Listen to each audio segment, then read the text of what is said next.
Mounting this picture is an enormous task. You had an army of people working with you. This is one of those stories that we all relate to. We all grow up with. We all want to be King Arthur. If this be our destiny, then so be it.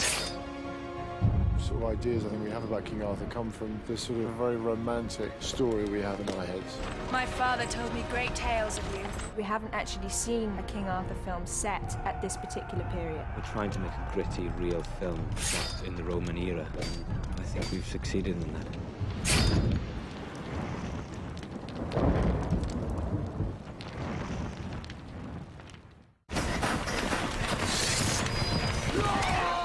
There's a theory that says a group of Sarmatian warriors were stationed as part of the Roman legions along Hadrian's Wall. These men were led by a centurion named Lucius Artorius Castus. Artorius being the Latin, of course, for Arthur. I'm Arthur Castus, commander of the Sarmatian Knights sent by Bishop Germanus of Rome. David Franzoni, who wrote Gladiator, came in and pitched us this idea of the origins of the King Arthur legend. If this be our destiny, then so be it. But let history remember that as free men, we chose to make it so. I was always intrigued by the Arthurian myth. Everyone knows who King Arthur is, but no one really knows where he came from. He's very human. There's no magic. The power is in the man more than the sword. You don't just become a king by wielding a sword. You have to earn it. And this is what the movie's about. Him earning the right to be king. Make it big. Let me see weapons in the air, ready to fight. All right, great, great. The most important thing Antoine brings is a realism and grittiness to the piece. He's so perfect for this. He's brought so much unbelievable stuff to this. You know, I've been following Antoine's career since he did video for me for Dangerous Minds. He did the Coolio video, and that's how I really first started working with him. That's how talented he was. Jerry's like the guy that keeps his eye on like the young talent, and then when he thinks you're good enough, he kind of plucks you, and brings you to life. Once he slams you down, you get set, because I want to see him. Antoine's pretty amazing. Dealing with this enormity of the production. Guy's got an amazing task in his hands. Okay, come on, let's go back to one. Just for this angle right here. Jerry would come over, he'd just like, you're doing great, just keep going. He's like a general. But I think the main thing that Antoine brings to the table is he allows you to bring what you want to the character. He's interested in what you have to offer. He's just taking the best of everybody's ideas. It would be good for you to mark my face, Saxon. It will be the last thing you see on this earth. I wanted to get a leading man who had the presence and power and grace to pull it off. I met Clive, and I couldn't get him out of my head. He was King Arthur. He's a bit of a mystery, and that's what we wanted for Arthur as well. The thing that separates him has always got his eye on the bigger picture. He can't help himself. If there's unfairness, he feels it's his responsibility to intervene. Help this man. Help him! Clive's a very smart actor. That's what makes a great king, a very smart man who's also a great warrior. King Arthur! We've only ever seen Guinevere as the damsel in distress. My Guinevere's not like that. When we hired Keira Knightley for Pirates, she was 17 years old. She's now 18. We showed Antoine film and tape of her. He fell in love with her. When you meet her, she's such a tough, pretty, smart teenager. And then when you put her on film, this woman just like explodes onto the screen. I belong to this man. She starts off as being the delicate, beautiful woman being rescued, and you discover, man, she's as tough as a knight, she can fight. Your hands seem to be better.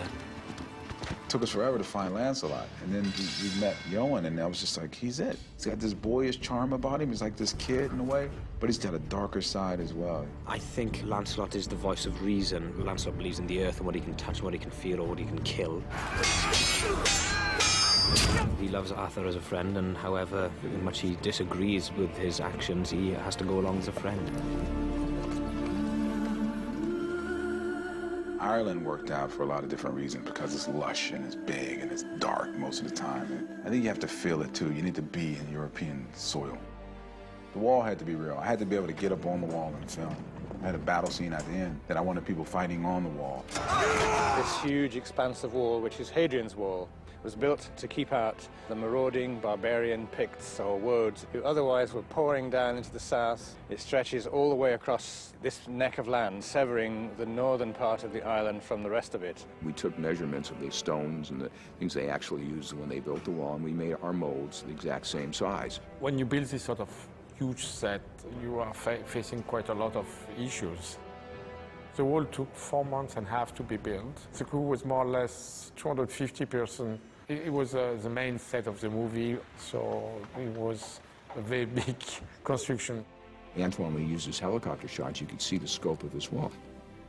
This is not a lot of digital work on this wall. This is a real wall that we built out in this field in Ireland. Most of the movie and most of the sets was, historically speaking, very accurate. The design for the round table came to an idea of mixing Roman architecture and the King Arthur mask. We have been here now for about 6 months, concentrating on all the dressing for the Roman army, the battle standards, battle dragons, that type of thing. Antoine seems to like a lot of cameras on set. Everything has to be able to be shot from any angle, from any distance as well. Between the Woads, Saxons, Romans, we must have made about 300 blades, 750 spears, and probably 300 axes in total. They must have made about 10 different prototypes of Excalibur. The Excalibur sword itself is quite concept looking, read vertically from the bottom to the top, as defender of the land. Antoine, the feeling he gave us was that he wanted strong, he wanted brutal. I just thought we should go for blood and guts. And I, assured him that they would be filthy and that we would really, really make it look as original as we could. Leather. Penny Rose did Pirates of the Caribbean. She designed all those great pirates, and she has such a creative flair, yet she also has the practicality of knowing that you have actors in these suits. They have to be light, they have to move, they have to fight, so you have to have the stuff that's designed so they can use movement and not get exhausted every time they lift a sword up. Think, okay, we're about to play the Knights of the Round Table, and you expect to be all sort of decked out and gallant. And here I am kind of looking a little bit feral, and I like it. It's a show which has required virtually everything to be made. I've got peasants, I've got servants, I've got Saxons, I've got Woads, I've got Romans, I've got knights and knight servants. I've got 2,000 to 2,500 costumes in all. It's big, it's very big. Had 2 weeks of solid training, horse riding, learning the choreography of the fights, and obviously getting to know each other as a bunch of guys. We're doing an awful lot of our own stunts that would normally be done by riding doubles or action doubles. We're throwing ourselves into the mix. Arthur's a brilliant fighter.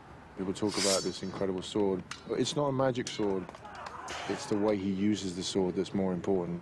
The guy is a pretty incredible fighter, and that's his chosen, trusted weapon. Lancelot's weapons of choice are his 2 swords. He draws them out like this, and he's ambidextrous. He can fight with both swords at the same time, and of course can kill twice as many people. Antoine wanted a different feel to each man's fighting. He gave us characters for all of them, so we tried to bring out with the weapons. It took weeks and weeks of practice on how each battle was designed as far as the sword play is concerned. It's very dangerous. You have to be choreographed, and you have to be very precise, or you will kill somebody. It's not only about waving swords. It's like doing a 3-minute heavyweight boxing round, and you have to do it maybe 10 times in a day. And I'm chain smoking, and I'm middle-aged. I'm not supposed to do things like this. Women did fight on equal standing with men. That's a historical fact. It makes the character a lot stronger because she is a warrior and she does have something to fight for. Keira Knightley. All of the action scenes, she did them all herself.